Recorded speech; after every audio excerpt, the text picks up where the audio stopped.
Record. Very good. All right.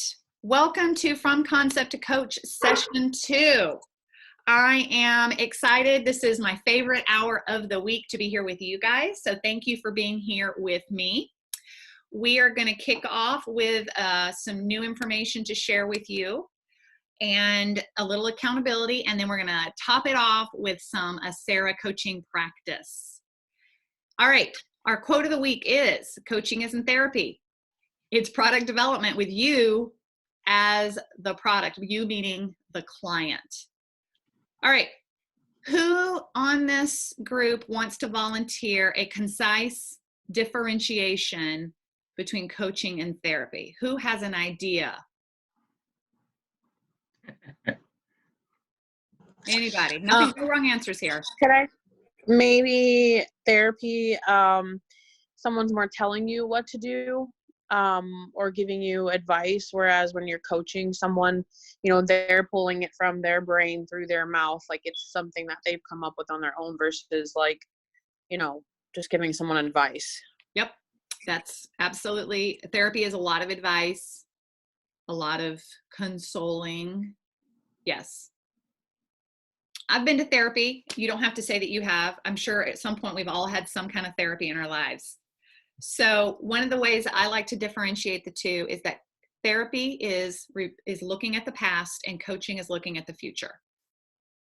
So therapy is really about helping you heal wounds. Coaching is not right for people who have open wounds. You may have a scar. You can have Shoot, I thought this was therapy. I'm in the wrong call. Listen, it can become therapy. It can. You've got to be very careful not to venture into therapy land. But, if you really, people don't move forward when they have really open, fresh wounds. Very funny, Amy. It's good. The wound needs to be scarred in order for coaching to be effective. Okay. So anyway, that's just a little conversation about coaching versus therapy. Product development is what you're doing. You are developing people. They're your product. They are the product, and they are the ones that stand to gain the most. So, all right, let's talk about some accountability. Accountability is the glue that bonds commitment to results. You all have paid to be here. And so my accountability to you is to help you get the most out of this program as possible.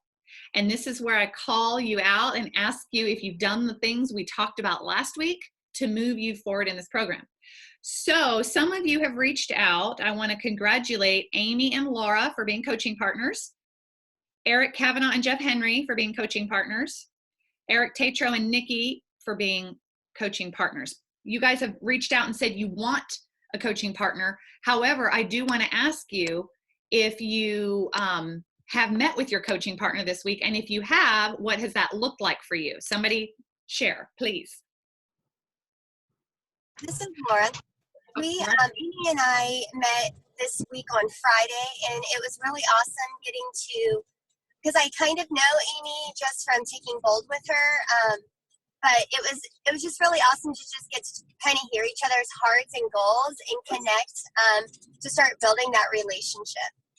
Awesome. And figure out how we're going to meet next week to practice the model. So did you have a chance to practice at this time, or were you just kind of setting the ground rules? We're just setting the ground rules this time. It was only a short 15-minute call this week. Okay, good. I have two very accountable people paired together on purpose. So I think that there will be no issues with your group. I agree. All right, did anybody else get a chance to meet with their person? This week is kind of a buffer week because we're getting into things, and I was just assigning as we went along. Did anybody else? Eric and I met yesterday, actually. Awesome. And it was really great. We both worked through some things, and we really helped each other with some things. So he helped me working with the Sarah model, with kind of getting to the root of what actions I need to take to align more sales and marketing in our operations team. That's been a challenge for me lately. So he helped me with that. And then I helped him with kind of drilling down his CRM and starting to kind of make a marketing plan for that. So it was actually really productive and really great. And I loved it. So it was very good. Awesome. Eric, how are you today? Tatro. I'm good. I was just struggling to get myself back online, and here I am now, finally skidding on into class. All right, no worries. We're just kicking off. Eric, on a scale of 1 to 10, this is an accountability check. How closely does Nikki stick to the Acera model? And if it's 2, it's okay. Oh, she did really good. I was very impressed with her question asking and kind of working, through the flow of things. Nikki does a really good job of asking good coaching questions and doing good kind of digging in, following up with good follow-up questions, making sure that we're getting to some accountability, some very well-described accountability pieces, and nailing down a sort of a when, where, and by when. So she really did an excellent job just kind of nailing all the important pieces of defining it. What are you going to do and when are you going to do it by? And then we're going to have a follow-up call this Friday at 3 o'clock for both of us to be accountable to each other. Love it. Love it. Oh, thanks, Eric. Nikki's a natural coach. She's one of those people that I met one time and I'm like, you're a coach. You will be in my world. So I'm so bad. If I've ever identified you that way, I'm sorry, y'all. I can't help myself. And just because I haven't doesn't mean I don't think you are. It just means I didn't tell you yet. But you're here, and that says something. All right. I want to give a shout out to Gloria for turning in her notes. And even though I didn't ask her to, she turned in her notes for the Johari model and blind spots. So I know she watched it. And Gloria, what was your big takeaway from that? Sorry, I mute myself because of my dogs. No, that's okay. I get it. It's I'm still kind of working on it. I felt like I identified at different levels with probably most of the 10. Oh, we all do. Okay. Yeah. I felt like, at different levels, and maybe that should be something I could do is seeing at what level I am with which one and which one is most important for me to work with. You know who's a good person that would probably love to tell you which one you could work on? Uh-huh. I mean, our spouses are always really good at knowing. Yeah. Well, sadly, also, I was like finding him and them, and I'm like, okay, so I need to learn to coach so that I don't go and say, this is what you do. Yeah. So, honey, I did this really cool video, and we learned about blind spots, and I found that mine is blank and blank, and I was really wondering if you'd be interested in finding this out for yourself. Yeah, right? It can't be this is your blind spot, right, Jeff Henry? Yeah. Oops. So I'm just going to go ahead and out myself and tell you guys that when I look at the 10 blind spots, I feel a gut punch when I see number 6, which is being insensitive to your impact on others. Influence is a strong suit of mine that can be used very greatly in some ways, and it can be very detrimental if not used properly in others. So I think sometimes I can be insensitive to the impact that I have emotionally on other people. So I'm just going to out myself on that one and tell you that's an area where I'm always conscientious of it. And I learned that it was a blind spot, and I've been working on it for a long time. Does anybody else have any ahas about the Johari model? If you haven't watched that video, I'm going to encourage you to go watch that. All right, here's a question. What of the 4 quadrants, which one are we coaching to? The great unknown. Very good. Thank you, Amy. The potential. We're coaching to the potential. The thing that they haven't done yet. The thing that has yet to be proven, but they know it's possible. Once they know it's possible, we can really do anything. So the great unknown, the 4th quadrant, is the most exciting quadrant to coach in. And so so how do we get there? I mean, how do we uncover what their own unknown is? If they don't know and others don't know, then we have to go through a process of discovery, right? That's right, which is hence self-discovery.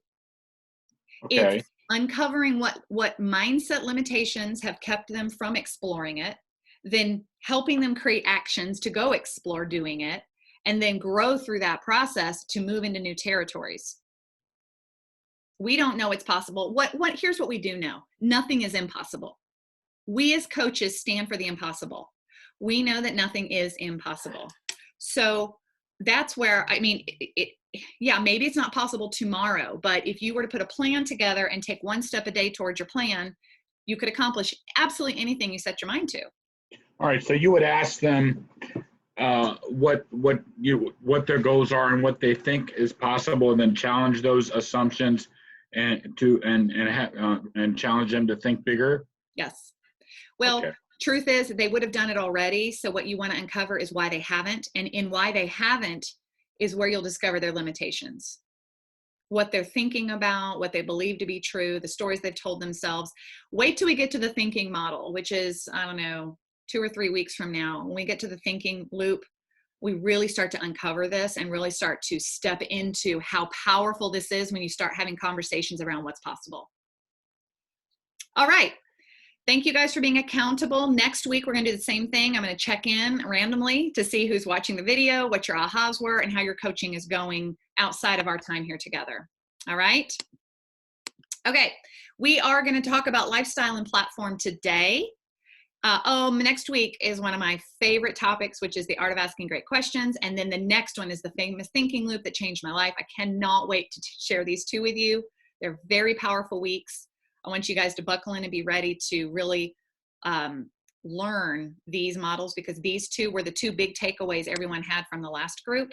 So I've perfected these two again, and I'm really excited about bringing you an even greater level of energy around those two topics.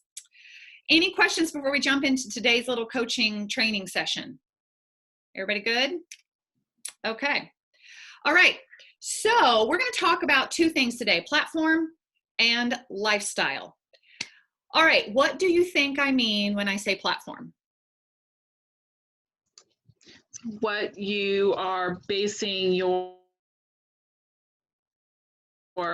like what you want people to see, what you're offering. Perfect. Your Great. style. That's a great way of saying it. That's great. So think about you actually standing on a platform. If you were given a microphone today and I were to tell you, you have a coaching business, what are you all about? It's what you articulate. It's the thing that makes you who you are. That is your platform. It's what you stand for. Okay? And yes, we all have a lot of things we stand for.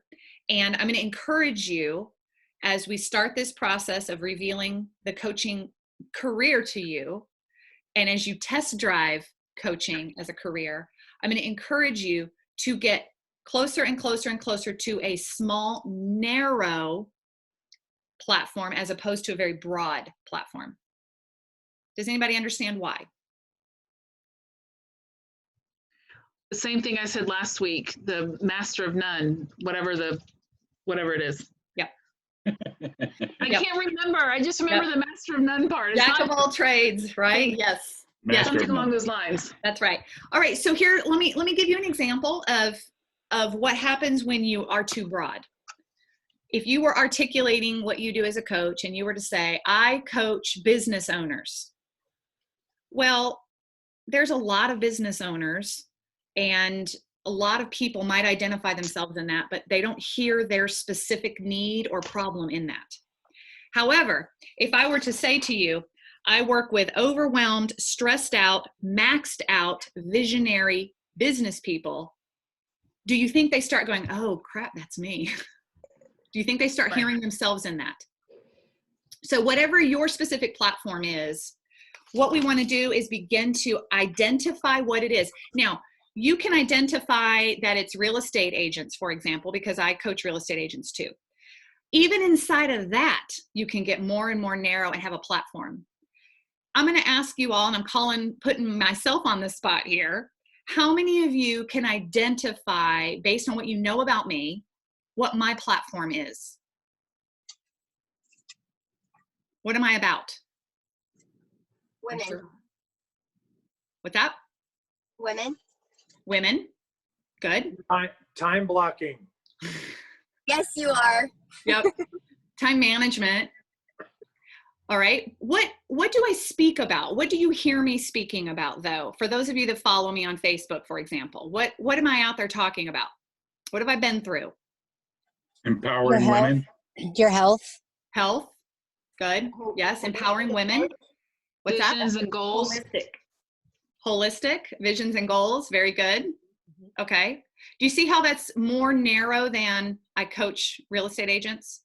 So I really do coach real estate, specifically women, even though I have male clients. I coach women around balance inside of a real estate career, having it all without working harder, doing more without working harder. You know, if you look at my Team Viking page, everything I do is about wholeness and health and balance. And so the platform that I'm creating, and if you really look at who I am and sit down and talk with me, you'll see that starts to emerge in our conversations. So when I start having those conversations with women, they immediately identify themselves as, oh, I need her. Women that identify themselves as out of balance, maxed out. They want more, but they have no time. So I'm going to encourage you, even though it may feel counterintuitive, to get specific about what you're about. And here's the specific question that you can ask yourself. What problem does your coaching solve? So you're a coach. There's a problem. What is it that you solve? And if you don't know what it is, I'm going to ask you this next question. It's not written on here, but the next question is, what really burns you? What makes you angry or upset when you think about it? What is something that you just you speak out against? I had a coaching, a one-on-one with a potential coach a couple of days ago, and he sat down with me and I said, so tell me what kind of coach you are. And he didn't really know how to articulate it because he's brand new in the industry, but he said, I get so annoyed when parents don't know how to help their children navigate sports world. They push their kids in the wrong way, and they really push their kids away from loving the sport. And it creates such a bad environment for kids. And I'm tired of sitting on the sidelines and watching these parents beat up their kids. Did you hear inside of there the problem that he's identifying? So I said to him, what problem does your coaching solve? And he said, helping parents understand how to coach their children, their athletic children. He has a specific niche, coaching parents of athletes. You see that? So that's his platform. His platform is sports. His platform is the mindset around parents and sports and their kids. So we had a really detailed conversation about this exact thing. So I'm going to encourage you, what is it, when you think about, I want to be a coach, what problem do you solve in your head for people? What do people naturally come to you to solve? When people start talking about a problem, what do you solve in your mind before it ever, what is it that you're about? Does this make sense? Does anybody have any input right off the bat when you think about you? Because we have a variety of specialties represented here on this Zoom call. Gloria. Oh, you're muted. Sorry. I feel like people come to me when they need help with their space. For whatever reason, either they just moved into their house and they're trying to improve it, or they're trying to make a decision on color, or so basically, do I need to kind of trim that down to being more comfortable with their environment? Yeah. What is the problem that they have? They have ideas, but they can't make a decision. Okay. What problem did I tell you solved for me, Gloria? Remember I told you, I don't know if you remember, I said, I feel like in your happy place? No, I told you I was stuck. Oh, when you were stuck. Yes. Yes. I told you I've decorated certain areas of my house and now I can't see them any other way. I'm stuck. Yes. And you came in and what did you do for me? I don't know. Did it help? Yes. Yes. Yeah, she moved stuff around and got me unstuck so I could see things differently. Yes. So the problem you solve is helping people see their spaces differently. Okay. So they can maybe fit more the vision of what they want for their space. So they can become unstuck. Yes. Yes. You're helping them get unstuck. Yes. All right. So we have an unstuck coach here. We got a coach getting people unstuck. That's great. Which, well, by the way, we all kind of do that. Getting the people unstuck in a certain area and a certain problem. Okay. So all of you need to really ponder this question. I want you to write it down, and I want you to ponder it this week. And I want you to, part of your homework this week is to email me with the answer to this and the next question I'm going to present to you. What problem does your coaching solve? And it does not need to be altruistic. It doesn't need to be this big life purpose monumental thing. If you help real estate agents do better listing presentations, it's as simple as that. That is a niche. It is needed. Go for it. There is no right or wrong when it comes to the problem that you solve. Everyone needs someone like you if they've got that particular problem. So your platform is the problem that you solve. Okay. Now let's talk about your lifestyle. And by this, I'm not talking about the rich and famous. I'm talking about the way you choose to live your life publicly for others and in front of others. Because the way you live should be a testament to the problem that you solve. So by that I mean, you don't need to have all life's problems figured out. What I do mean is you need to have solved it and you live the solution. It is, the more you live the solution, the more you can speak in authority on what it is that you solve. So the next question I would ask you is, how does your life show that you solve the problem? And this is really deep, guys. This is taking just knowing your niche now to living your niche. Because I'm going to tell you, people are watching you. And if you're living a life they want, and you can say, you know, I once was like you, and I once had this problem, and here's what I've done to solve it, and here's what it looks like on the other side, man, that's powerful. So when you can speak and your life can speak to the solutions that you've gone through, the pain you've gone through, the way you've solved the problem, when your life shows it, you don't even have to speak it. Your life does the marketing for you. Does this make sense to everybody? So I'm not going to say you have to be perfect as a coach. However, I am going to tell you that you do have to be more coachable than your clients. You have to be more learning based than your clients. You have to be more introspective than your clients. You've got to be one step ahead so that you can see it in them, what it is that they need. So that's also part to be considered in your lifestyle. In that, authentic coaching means you're living what you preach. You are living the solution that you've created in your life. Again, I want to back up. We don't have to have it all figured out. We're allowed to make mistakes. Jeff Henry's my husband. He's on this call. He will tell you I do not live as a perfect coach all the time. You're on mute, Jeff. 92%. Okay. I have my moments when I feel like a fraud, because I'm like, I'm not being very coachy right now. I can't solve my own problem in my head, or I'll complain, or, I don't live my solution. It's okay. The majority of the time, your life in front of people and behind closed doors needs to be an authenticity around the way you've solved your problem. Is this making sense for everyone? Okay, I'm going to open this up to questions. What thoughts or questions do you have around platform and lifestyle? So I think I have a problem. Okay. When you asked me, when the question was, what do you, people come to you to solve? Mm-hmm. And then lifestyle, living the solution. I'm thinking my coaching may be going in a different direction than I thought it was. Okay, tell me more. So Randy and I have been married 17 years. I'm gonna cry, so just everybody know I cry at everything anyway. You're a deep feeler. I am. 7 of those years was me crying in a closet praying for our marriage. Okay. A lot of people come to me when they're having issues in relationships. Okay. And I've never even thought about it as an avenue to coach in. Looky there. But it's a lifestyle that I live. Yep. And it's what people come to me for. So I don't know if it's something I need to do on its own, because the other thing that people really come to me for is their time blocking and their planning and keeping organized, which I also live. So I Okay. don't know if it's something that can be done together, or if I need to do them separately, or if I need to drop one because they don't work together. They do. They do.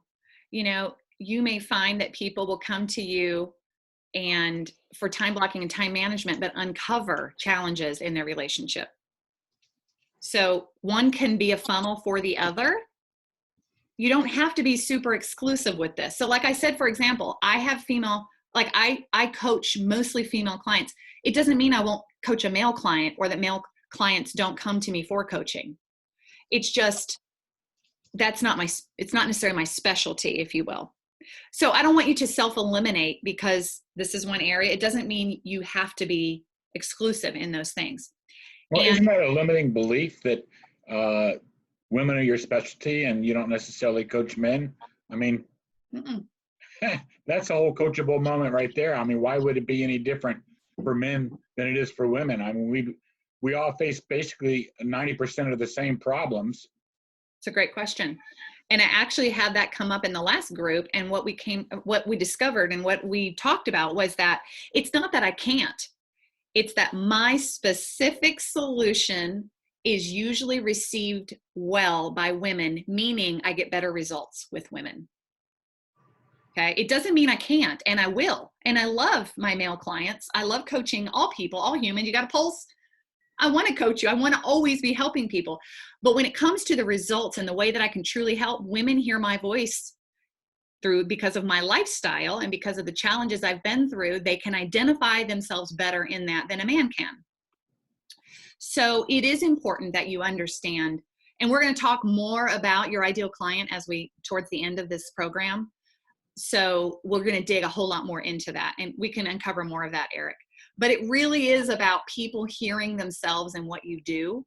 And the narrower you get with that, the more you're going to attract the right client for you. And by the way, the right client for you makes your life better. The wrong client makes your life miserable. Okay. So if you don't, you want to be looking for the ideal client in your world. Yes, you can help everyone. Amy, everyone needs help with time management. We're all married. Those of us that are married all know how difficult it is to be married. Everyone can use help with that, but not everyone's going to hear Amy's voice. Not everyone's going to resonate with Amy's unique factor. So it really is about identifying who is unique in your world, that is going to hear your voice and take the action necessary and is going to receive who you are in their lives. And we're going to talk a lot more about that. Are you good with that answer for now, Eric? Sure. Okay. All right. I mean, I wasn't challenging you. I was just, we were talking about limiting beliefs, and it just seemed to me that was a limiting belief on your part. So a limiting belief says I can't. Right. I can coach men, and I have men clients. It's a choice. It's more of a choice of that. That's what I choose to do, because I'm looking for people that want to partner with me to get results. All right. I get that. Yeah. And so again, everybody, for those of you that know who Gene Rivers is, he says that the pickier you are with your business, the more money you will make. Now, it's not necessarily about making lots of money, even though money is a byproduct of you living your passion well. But the pickier you are, the more specific and honed in you are to your ideal client, the more likely you are to have a bigger business, the more likely you are to make greater impact. Plain and simple. Choosing the best yes. And that's a great book, The Best Yes. Yes. I loved that in your YouTube video. I was like, I know that book. Which YouTube video? Did I say that just recently, or was it someone else's YouTube? You were saying in the 10 blind spots. Oh. Your yes. Better yet, make it your best yes. Your best yes. Yes. That's such a good book. And that's a real great mindset. That's a time management skill, right? Mm-hmm. So there you go. All right, cool. So these 2 questions, I'm challenging you to answer and email me the questions. And then I'm going to handpick a couple to talk about as a group, unless you just don't want me to, and then say that in the email. Don't share this, Jen. But if you're not, I'm going to pick a couple to discuss in our group and our accountability time next week. Any questions? All right. The email that you want us to send you will answer the 2 questions. What problem do I solve, and how do I live it out in my life? Correct. Okay. And I'm going to put those questions in our weekly email so that you have them again as well, if you're not taking notes. Okay, we are going to jump into some live coaching. Before I would go to the next slide, without looking and in integrity, who can, this early in the game, tell me what a SARA stands for? Agreement. Okay. Comprehend or understand. Yep. Explore. Yep. Recap. And then act. I love it. He's got hand motions for them too. You got to anchor it. You're a kinesthetic learner, aren't you? Right. Yeah, I love it. All right, so we're going to have to come up with all the hand motions. That's great. Okay, very good. Thank you, Eric. All right, did anybody this week, as you think about this model and as you might have perhaps practiced it, did any of you have any questions or thoughts about it before we jump into some quick practice? I realize that my SIRA is more like act. I agree, I comprehend, and I tell you what to do, which is not the right thing. Yeah, and that's so hard not to do, isn't it, Amy? Yes. It is so hard. I struggle with it too, and I've been coaching for a long time, and there's so many times I see the answer and it's right there, and I'm waiting and waiting, and finally, and there are times when I'm like, would you like for me to guide you to perhaps your answer? So yes, so acknowledge and action. Yeah, there are a lot of steps in between. Very good, Amy. But thank you for being vulnerable and saying that. And I think that is the challenge we all have, is wanting to tell people what to do. There's a time and place to mentor and consult people. But we are talking about coaching here. We're really talking about the art of getting people to think differently so they get different answers, so they get different results. Okay? Yeah. Okay. So Eric was right. It is agreement, comprehend, explore, recap, act. So again, I'm going to reiterate, agreement is where we discuss what we together want to accomplish right now. Comprehend is digging deeper and understanding what has caused that to not happen yet.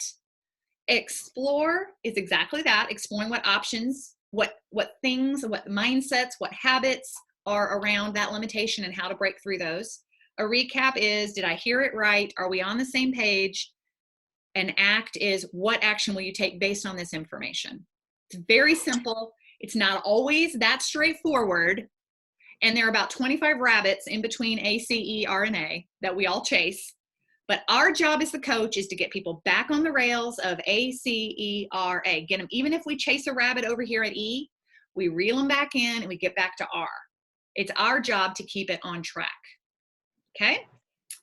All right, who's going to be our brave volunteer today to practice? And we're going to go super light and easy, and I'm going to be right here all along the way, prodding you and helping you. So don't feel like I'm throwing you to the wolves. Who would like to be our coach today?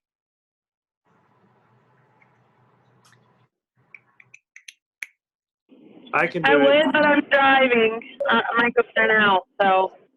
I'm happy to do it too. All right, Laura, was that you? Yes. You want to be our coach today? Yes. Okay, and Nikki was driving, so Nikki will catch you next time, okay? Okay. All right, who wants to be the client? This is the easy part. You can pick on me. Okay, so Jeff will be your client, Laura. Let me set the stage for what we're going to do here. Jeff, don't give her long, convoluted answers for the sake of time. Be as concise and brief as you can with your transitional or with your answers so that she can have enough to work with, but move quickly to the next. Again, just for the sake of time. Right now, what we're looking to do is to get into the flow of a SARA, understanding what comes next. Later on, we're going to go deeper. So right now, we're just establishing the basic script, and then we're going to go deeper. And then Laura, since it's only 4:06, I'm going to let you do 3 questions with each, no more than 3. I think you're muted. Oh, okay, she's walking. Thank you. Sorry. Oh, were you in your car coming in? Is that your deal? Okay. Yeah. I'll yeah. let you get settled. Jeff, Okay, do you have any thank questions? No, Jeff? I'm good. I'm Okay, good. so Jeff, what I want you to do is think about something simple that a little 10-minute coaching snippet can handle, not like big life stuff. And maybe chunk it down into something that you two can work through together. And I am going to be here observing. All of you, I want you to observe. I want to hear positive and, I'm not going to call it negative, constructive critique for Laura. So let's all give her our best and offer her a sandwich, like I mentioned in my email for those of you that got it about your coaching partner. You sandwich the criticism, so to speak, or the critique in the middle of two great things. So let's look for two great things and one area where we can point her in the right direction. So, Laura, are you ready? I'm ready. You're very brave. You're very, very brave. I love coaching. Okay, good. All right, I love the mindset. All right, so I'm gonna let you take it away, Laura. Hey Jeff, how you doing today? I'm amazing. Yeah, that's awesome. I'm really looking forward